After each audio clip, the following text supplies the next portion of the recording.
오늘은 마가복음 15장 26절로 제사랑 21번째 함께 은혜를 나누고자 합니다. 오늘의 소제목은 죄패입니다. 죄패. 하나님의 사랑은 십자가에서 정점을 이룹니다. 근데 예수님께서 십자가에 못 박히신 다음에 못 박히실 때 그 십자가 위에 죄패를 붙여놨어요. 거기에 이제 그 죄명을 적어놔야 되는 것이죠. 요한복음 19장 20절에 보면은 세 가지의 언어로 쓰여 있다. 히브리어, 헬라어, 라틴어로 쓰여져 있는 것 같습니다. 당시의 공용어는 영어처럼 헬라어였고, 어떠한 공문서나 이 로마의 상류층에서는 라틴어를 사용하였고, 그리고 그 지역에서는 아람어를 사용했어요. 아람어랑 히브리어랑 거의 비슷하게 이렇게 비슷하거든요. 그러한 언어로 쓰임 받았습니다.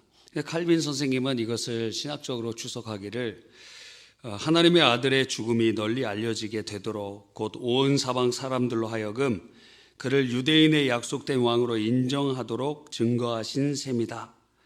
그러니까 역설이죠. 빌라도는 조롱하기 위해서 이렇게 반역자는 이렇게 죽을 것이다.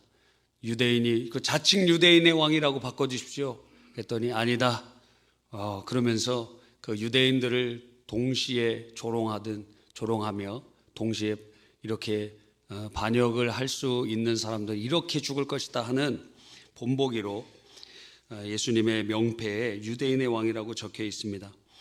이러한 전통은 과거에 상당히 있었던 것 같아요. 어떤 연구자에 의하면 사형수와 함께 죄패를 내거는 관습은 고대로부터 있었고, 예를 들어 도둑질한 노예를 그가 처벌받는 이유를 적어서 사람들 앞에 이렇게 사람들 사이에 보이면서 끌고 다녔다 하는 것이 있습니다. 또 십자가 처형 전에 노예는 자신의 처형 이유를 적은 팻말을 달고 광장을 돌면서 조리돌림 당하는 그러한 일들이 있었다 그래요. 우리나라에도 그 정치 깡패 이정재 씨가 그렇게 되지 않았습니까? 그가 누군지는 얼굴을 본 사람은 없지만 이름은 들어본 사람 많았어요. 근데 거기에 사진에 보면은 목에다가 팻말을 걸고 이정재 이렇게 써 있고 앞에는 프랭카드 건 사람 둘이 붙잡고 이걸 갑니다. 거기 뭐라고 써 있냐면 나는 깡패입니다. 국민의 심판을 받겠습니다. 그래서 진짜 사형 선고 받았습니다. 여러분, 이런 것은 고대로부터 흘러오는 전통이라는 것입니다. 그래서 죄명을 기록하고 죄패를 하는 것이죠. 그래서 이 죄패의 특징을 한번 곰곰이 묵상해 봤어요. 어떤 특징이 있는가? 첫 번째는 바로 명확화, 지목화의 특징이 있습니다. 죄패를 딱 하면 이 사람이 누군지 명확해지고 이 사람의 죄가 무엇인지 분명하고, 그리고 수많은 사람들 중에 바로 이 사람이다 하고 지목을 합니다. 십자가에 3명이 달려 있는데 예수님의 이름만 들었지만 본 사람이 없을 수도 있거든요. 왜냐하면 명절에 디아스포라 유대인들이 많이 왔어요. 전 세계에서 흩어졌던 남자들이 율법에 1년에 3번씩 하나님 앞에 몸을 꼭 보이라 하신 말씀에 따라서 멀리서도 왔어요. 북아프리카에서도 오고, 여기 터키 지방에서도 오고, 또 더 멀리 있는 지방에서도 사람들이 오게 되었어요. 그러니까 예수님에 대한 소문은 어쩌면 들었었지만 실제로 보지 못했어요. 보지 못한 사람도 많아요. 근데 십자가에 거기다 딱 죄명과 그 예수님에 대한 것이 적혀 있으면 저분이 예수라는 분이구나 하며 명확해지고 지목되는 그러한 특징이 있습니다. 두 번째 특징은 무엇이냐면 이 죄패를 붙이면 죄패를 받는 자기는 그게 자기 죄명이 뭔지 모른다는 거예요. 본인의 불인지에 대한 특징이 있습니다. 뭐라고 적어서 뭐라고 붙인지 몰라요. 자기는 십자가에 이렇게 달려서 이제 세워져야 되는데 뭐라고 붙인 거예요. 본인은 모른다는 거예요. 모를 수도 있다는 거예요. 세 번째는 이 죄패에는 죄의 목록이 적혀 있습니다. 근데 예수님의 죄의 목록은 아주 특이해요. 유대인의 왕이라는 거예요. 유대인의 왕이라는 것이 죄예요. 죄.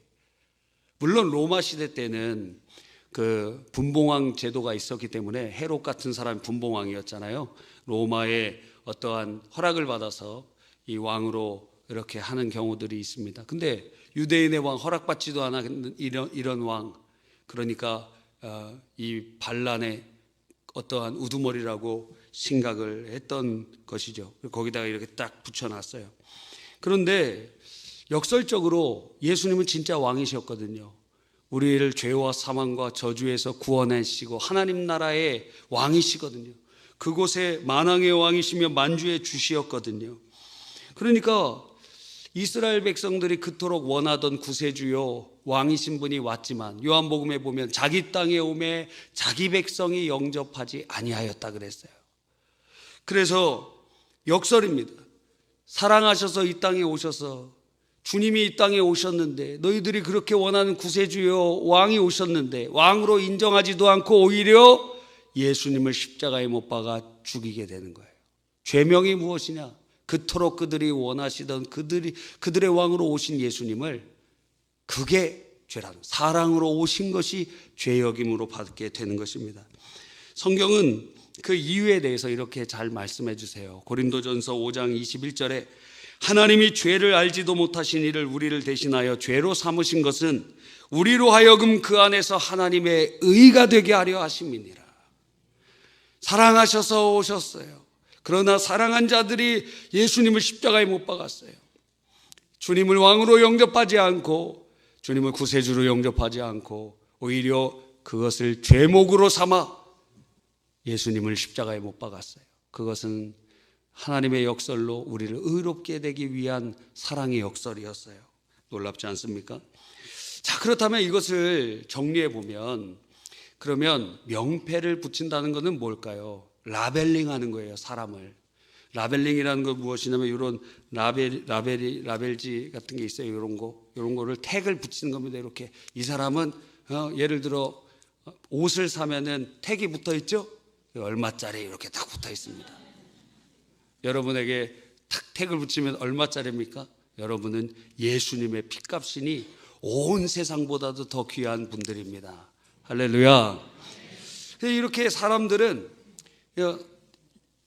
유대인의 왕 그 죄패를 붙이듯이 우리들은 서로에게 라벨을 붙입니다. 이 사람은 이런 사람, 저 사람은 저런 사람. 근데 사랑은 이것이 부정적인 라벨링이라고 해도 감수해요. 사랑의 특징입니다. 사랑의 첫 번째 특징은 이 부정적 라벨링을 감수한다는 거예요. 우리들은 서로 이렇게 볼 때 내 편을 나누죠. 그리고 적군을 나눕니다. 그것을 군인들은 군대 가서 잘 배워요. 저는 4주밖에 갔다 오지 않았지만 피하식별을 하는 겁니다. 군복도 다른 이유가, 그런 이유가 있죠. 제일 어려운 것이 누가 내 편인가, 이게 어려워요. 누가 나를 도와줄 사람인가. 저도 이렇게 막 어려움을 당할 때 다 도와준다 그래요. 근데 진짜로 도와주는 사람은 극히 소수고 다 뭔가 잘못된 전략을 갖고 있는 분들이 많더라고요. 그래서 우리들은 이 사람은 내 편, 이 사람은 적군, 이렇게 라벨링을 하는 것입니다. 그러면서 요즘에는 어떤 라벨링을 합니까? 여러분, 어떤 사람은 좌파, 어떤 사람은 우파. 교회 안에 좌파, 우파 다 있어요, 여러분. 구구, 국자 다 있어요. 한번 물어보세요, 옆에. 당신 구구입니까, 국자입니까? 유구무원이에요, 유구무원. 말하고 싶은데 못하는 분들이 있습니다. 예. 다 있어요, 교회에서. 그래서 재밌잖아요, 교회가. 교회가 막 신기하잖아요. 어제 광주에서 이 집회가 양쪽에 다 다른 사람들이 했는데, 야, 그 광주의 모 교회에는 이쪽에 가고 있는 성도도 있고 이쪽에 가는 성도도 있고. 우리 교회 부천에서도 만약 그런 집회 열리면 이쪽에 우리 성도들 일부, 저쪽에 일부 이렇게 해갖고 서로 이렇게 오 집사님 막 이렇게 얘기한다. 여러분, 그렇습니다. 근데 교회 안에서는 뭐 그런 거 다 떼놓고 하나님 안에서 하나가 되는 것 아닙니까? 재밌어요. 그래서 우리들 서로 붙여놓습니다. 저 사람 좌파야, 저 사람 우파야, 이 사람 진보야, 이 사람 보수야. 이 사람 좋은 사람이야, 이 사람 나쁜 사람이야, 라벨링을 붙입니다. 이렇게 우리들은 이것이, 그래서 우리가 몰라요. 저 사람이 나를 어떻게 라벨을 붙여놨는가, 딱지 붙여놨는가 몰라요. 그런데 사람들이 은근히 나를 안 만나주고 점점 왕따를 시키는 거예요. 그럼 무슨 라벨이 붙어져 있다는 것입니다. 그런 은근한 따돌림을 당하기도 하고, 어쩔 때는 이것이 생명과 직결되는 라벨이 되는 경우도 있어요. 6.25 전쟁 시에 우리가 여러 번 말씀드렸지만, 인민군이 진주에 왔을 때 지주들이나 또 이 대한민국을 지지하거나 그랬던 사람들은 어떻게 돼요?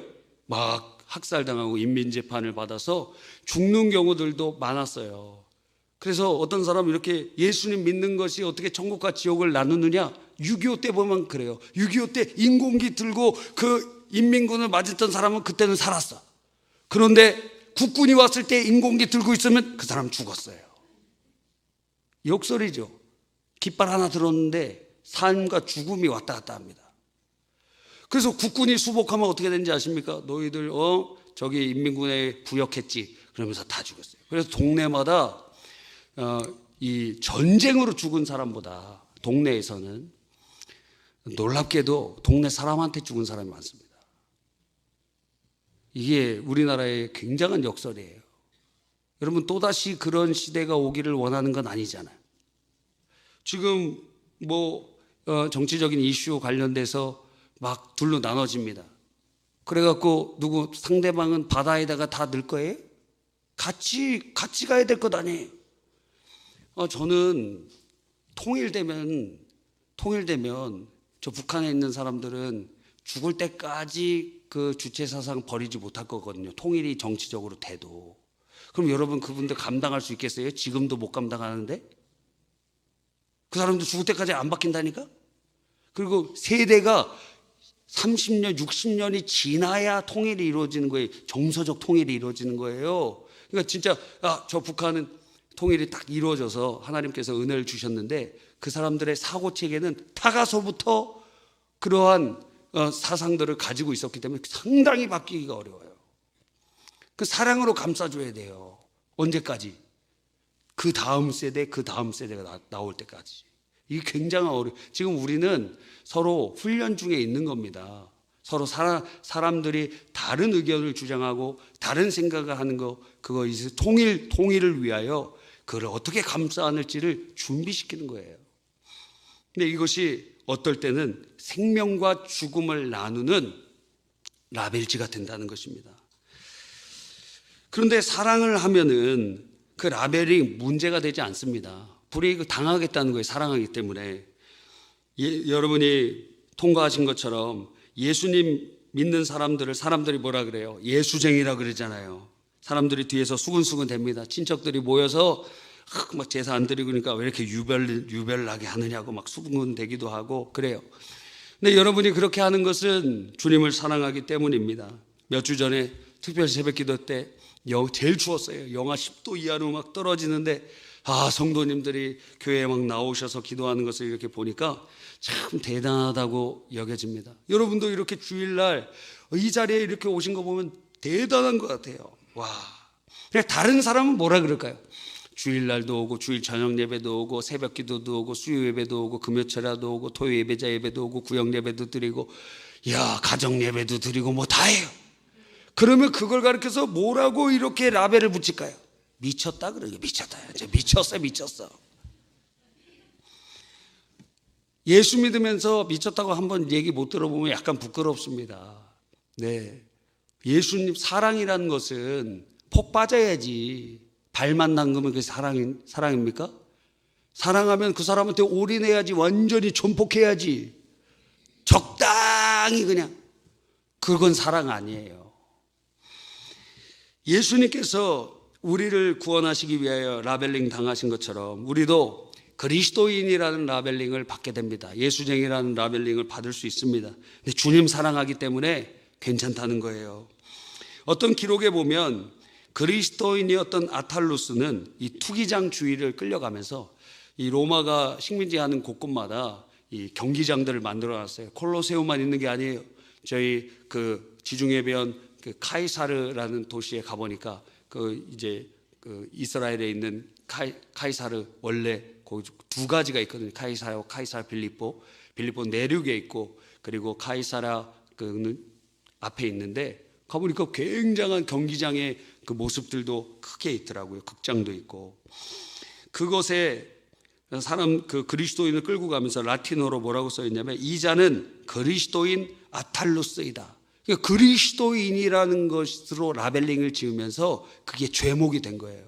그리스도인이 왜 죄목이 됩니까? 근데 그런 때가 옵니다. 요한계시록 13장에 생명책에 기록되지 않은 자들은 전부 다 배신하거나 배신하게 될 것이다 그랬어요. 그런 때가 옵니다. 그리스도인인 것 때문에 박해받는 때가 오는 거예요. 터키에 예전에 말씀드렸죠. 2007년 4월 18일 수요일 1시경에 이 기독교 출판사에 기습한 5명의 무슬림 극단주의자들을 통해서 살해 사건이 일어났습니다. 독일인 선교사 1명과 현지인 기독교인 2명이 무참히 살해되는 일이 있었어요. 터키는 잘 순교하는 사람 별로 없었거든요. 또 이 무슬람 국가지만 세속 국가이기 때문에 뭐 히잡도 안 쓴 사람 굉장히 많고 그래요. 그런데도 거기서 이런 일이 2007년도에 일어났어요. 그러니까 이 사람들은 그럼 나이가 몇 살이냐? 19살, 20살이에요. 19, 20. 그런 사람들 5명이 살해를 한 거예요. 그래서 원래는 거기서 이제 누군지 살펴보고 또 거기에 있는 성경 공부도 참여했던 것 같아요. 그래서 이슬람 사람들에게 거짓말할 수 있는 2가지 방법이 있는데 허락되는 게 있습니다. 그게 첫 번째는 종교를 포고하기 위해서, 두 번째는 결혼을 위해서. 자기 부인 있는데 없다 그러고 또 결혼할 수 있다는 거예요. 4명까지 하잖아요. 그래서 그 거짓말이 2가지나 허용된다 그래요. 그러니까 그들이 그렇게 나 예수님 믿겠다고 하면서 누가 주동자고 누가 선교사고 누가 여기에 앞장서는 사람인가 파악한 다음에 거기 가서 5명이 그 사람 살해했는데, 얼마나 잔혹하게 살해했는지 막 칼로 찌르고 자르고 결국에는 참수를 해버렸어요. 본 사람 한 명씩. 이야, 그 중에 그 현지인 사역자 중에 한 명이 했던 이야기가 기억이 납니다. 나는 무슬림으로 태어났지만 그리스도인으로 죽겠다. 라벨링을 그리스도인으로 사람들이 이제 해서 죽을 수밖에 없다면 그렇게 해서 죽겠다는 거예요. 그랬더니 장례식장에 숨어있던 그 터키의 그리스도인들이 사진에 보니까 사람들이 여러 명이 나왔는데 그 앞에 프랭카드를 다 걸면서 나도 그리스도인이다, 나도 죽여라, 그렇게 하면서 행진하는 것을 보았어요. 얼마나 마음이 안타까웠는지 모릅니다. 그들이 왜 그런 라벨링을 통한 어려움을 감수할 수 있을까요? 그것은 바로 주님을 사랑하기 때문입니다. 가정에서도 마찬가지죠. 자녀가 나쁜 짓 해서 감옥 갔습니다. 자녀 나쁜 놈 맞아요. 사람들이 다 손가락질합니다. 사기를 치고 폭력 정파를 하고 뭐 하여튼 나쁜 놈입니다. 그런데 부모는 어떻게 해요? 부모는 그를 버릴 수 없잖아요. 같이 있으면 같이 도매급으로, 우리나라 연좌제가 없지만 연좌제가 없지만 실제적으로 암묵적으로 연좌제가 있잖아요.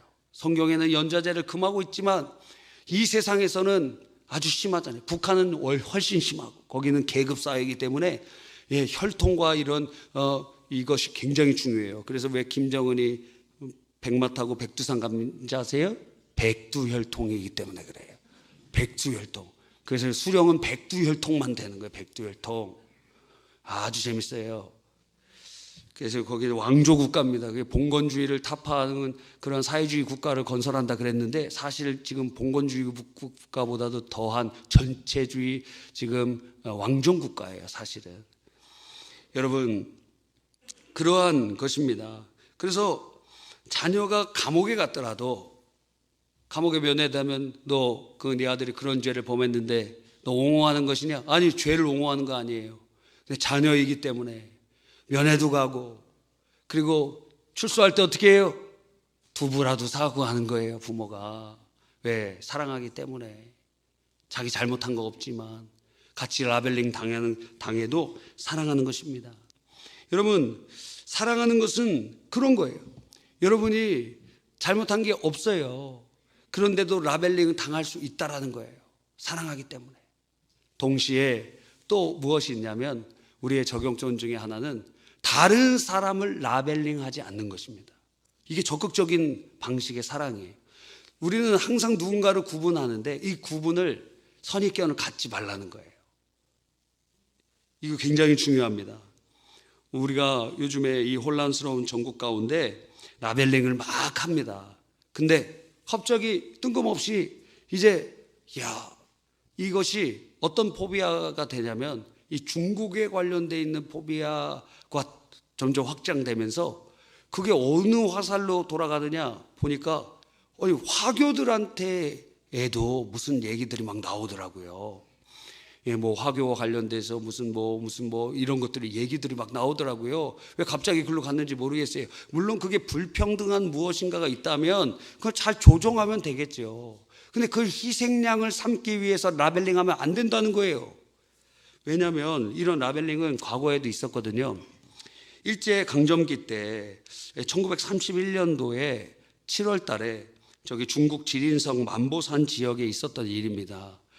당시에 우리나라 일제강점기 때문에 조선 사람들 너무 힘들어서 토지를 잃고 이 생활난 해결을 위해서 많이 이주했습니다. 어디로 이주했는데 만주로도 이주하고 일본으로도 이주하고 그리고 연해주로도 갔어요. 상당히 많은 사람이 가서 그 당시에 그때 1930년도 중반에 만주 지역에 이주했던 조선인이 약 80만 명 정도 됩니다. 그래서 상당히 많은 사람들이 거기 가 있었어요. 근데 거기 중국 지주들도 있고 또 그런 삶이 있으니까 여러 가지 어려움들이 있지 않겠습니까? 맨몸으로 갔는데 거기서 이제 막 일구고 그러는데 거기에 이제 이 일본의 만주국 세우면서 그 중국을 침탈하려는 또한 야욕들이 있으면서 거기서 무슨 일들이 일어났는데 거기서 충돌이 일어났어요. 근데 그 일본 사람들이 그 일하는 일꾼으로 삼은 사람들이 조선 사람들이. 그러니까 그 충돌을 가짜 뉴스를 만들어 갖고 우리나라 국내에 그걸 퍼뜨린 거예요. 그래서 중국인들에 의해서 조선 농민들이 막대한 피해를 받았다. 그거를 그 유력 일간지에다가 가짜 뉴스를 막 퍼뜨리니까 사람들이 분노해서 국내에 있던 화교들을 막 때리고 죽이고 그런 일들이 일어났어요. 그래서 최소 사망자가 127명이었고 부상자가 393명에 이르는 말 그대로 만보산 사태가 일어나게 된 거예요. 여러분, 이런 일을 또 반복하면 안 됩니다. 누군가를 희생양으로 삼고 누군가를 그렇게 하려고 하는 일들이 일어나면 절대 안 돼요. 박정희 정권 때도 마찬가지 아닙니까? 그때 이제 여러 가지 외국인 관련되어 있는 법들을 제정하면서 거기에 1차 타겟으로 누굴 뒀냐면 화교들을 두었어요. 화교들. 그래서 그 화교들 그리고 어느 누구 어떤 대통령이 방문하려고 했는데 거기 화교들을 차이나타운이 어디 무슨 동인가 있었잖아요. 거기 어디죠? 서울에 있었는데 거기 그거 보기가 싫다고 막 민원들이 막 들어오니까 다른 지역으로 옮겨가라. 그러면 거기다가 뭐 정착지를 만들어 주겠다. 뭐 그랬나 봐요. 정확한 건 여러분이 알아보시기를 바랍니다. 그런데 그렇게 이주하게 해놓고 그걸 안 지어줬어요. 그래서 거기다가 한화인가 어디서 이 프라자 호텔인가를 지은 것 아닙니까? 거기다가 뭐 그런 일들이 일어나고 있다는 거예요. 재산적인 그러한 부분에서의 어떤 압박, 잘못된 몰수 혹은 그런 피해들도 우리가 이제 주었던 과오들이 있다는 거예요. 항상 우리가 피해자만이 아니에요. 항상 가해자면 피해를 주는 어떤 일들도 일어날 수 있어요. 그걸 인정할 수 있어야 돼요.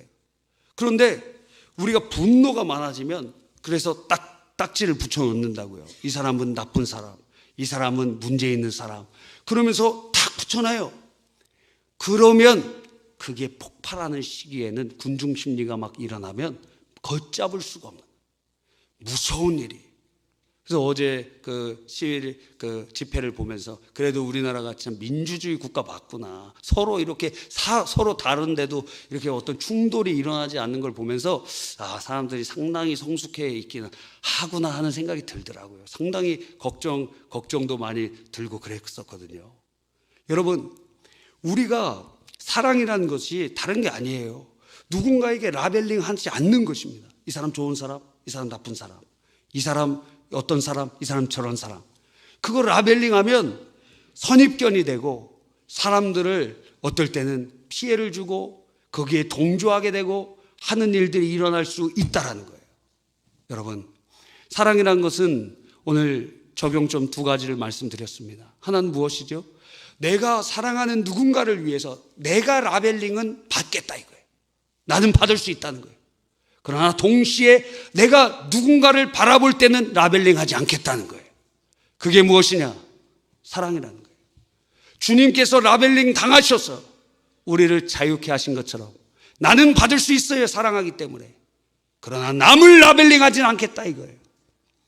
예수님 유대인의 왕이라고 라벨링 당하시면서 사형당하셨어요. 우리가 누구 라벨링해서 그렇게 공격하고 왕따시키고 죽이는 일은 절대 있어서는 안 될 것이다 하는 것입니다. 우리 그런 마음으로 함께 찬양합시다.